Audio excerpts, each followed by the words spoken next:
With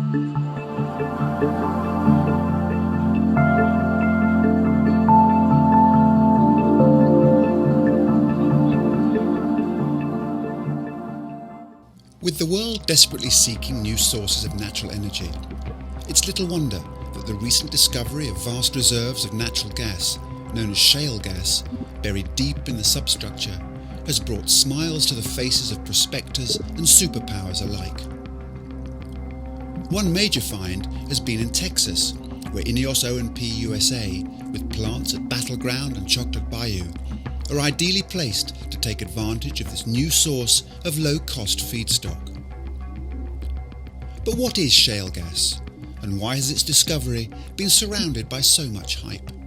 Shale is a rock, and it's a layered rock, sedimentary rock deposited under large parts of the U.S. And while it's been known for many, many years that it's there, it's only in recent times has it been unlocked to produce large amounts of natural gas and oil. The exploration production companies learned to drill down and then drill horizontally through these shale seams.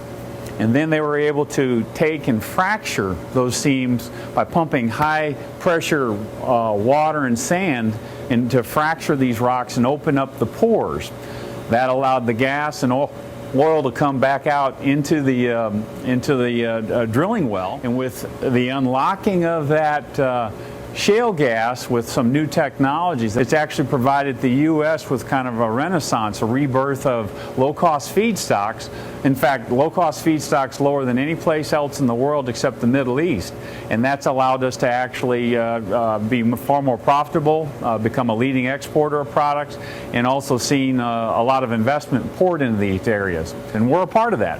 At Chocolate Bayou, we're planning to add 250 million pounds of capacity in ethylene and another 100 million pounds of polyethylene. We're also got a feasibility study for a 1 billion pound a year polyethylene plant. So we're going to look at that in the next number of months.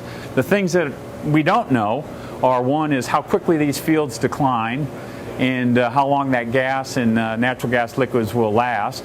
The second thing that we don't know is also some of the technical risks around the development of these fields. Right now there's a lot of environmental concerns that fracturing of the rock and the use of water to hold those pores open and the sand in the ground is actually going to be regulated, and that may dramatically slow down the development of these fields. INEOS's position is that we think it can be developed correctly. Since 1949, almost 2.5 million fracturing jobs have been done in traditional oil fields. And there's no reason why the techniques can't continue to be developed and done safely, done in an environmentally friendly way, in a way that also allows efficient use of the waters and other chemicals that actually enable the fracturing. It has the opportunity to add 30 to 50 years of natural gas supply, maybe more. It's producing incremental sources of oil. So done the right way, it can help actually solve some of the energy problems in the U.S. We think INEOS is particularly well positioned to take advantage of it with our Gulf Coast ethane and propane crackers, and with our position in Europe, which is opportunistically there to potentially import the feeds out of the Northeast U.S.